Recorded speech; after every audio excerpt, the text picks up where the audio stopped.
So have you been abroad and where?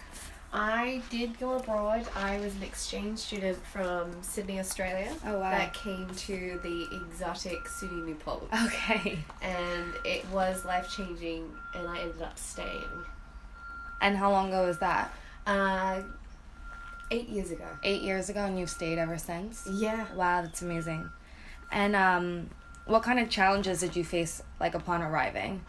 Upon arriving, I think that the initial thing was my accent. You know, people could not understand me, and it was thicker then. Yeah. And despite it being the English language, we use different words. So there are a couple of run-ins, like in class, where I would say, like, there was a guy next to me, and I was like, using pencils, and I was like, can I borrow a rubber? And he looked at me, and I was like, but I meant an eraser. Yeah. Oh, that's funny. So besides that, how costly is it for students to study abroad? Like, do you think it's more realistic than people might think?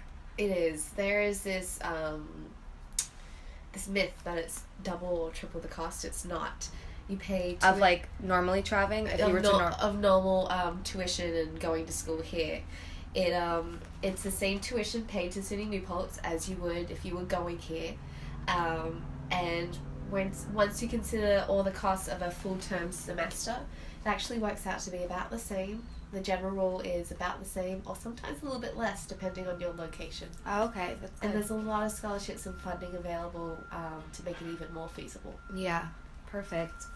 Why would you recommend students study abroad? Besides the obvious, to see a new world. Right. Well, you discover the world, but you also discover yourself.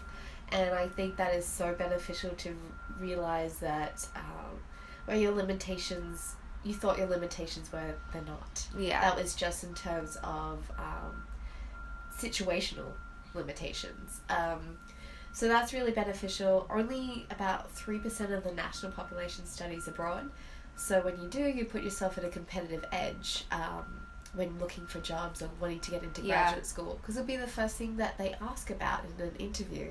Because it shows a lot of characteristics that employees are looking for: drive, motivation, adaptability, working with people with diverse backgrounds, problem solving, etc., etc. Yeah, that's true.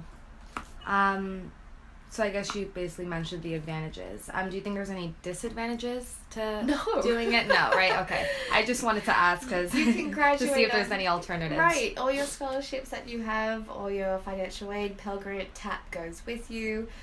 There are additional scholarships. It's the same cost as going here in terms of tuition and whatnot. You can graduate on time. And it gives you the opportunity to travel the world. Yeah. Meet new friends. And do it at a low cost. Perfect.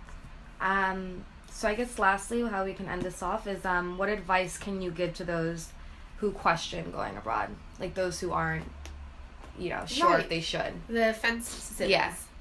For the fence sitters, I recommend just coming to see us. We're not as scary as we might seem. And just talking it out, it's never too early to come see us. You can, if you're thinking about doing it in your senior year, you can come see us now. And we'll work it out with you. And you're not limited. One of the other things people don't realize is that you're not limited by major. You can do classes towards your major, minor, GE, or electives, whatever you need, as long as your academic advisor approves it. And you're not limited to a country by major. So, like, only engineering students go to England. It's not true. You can go anywhere, pretty much. It's more about where do you want to go. Yeah. So that's pretty awesome. Perfect. Thank you so much. You're welcome.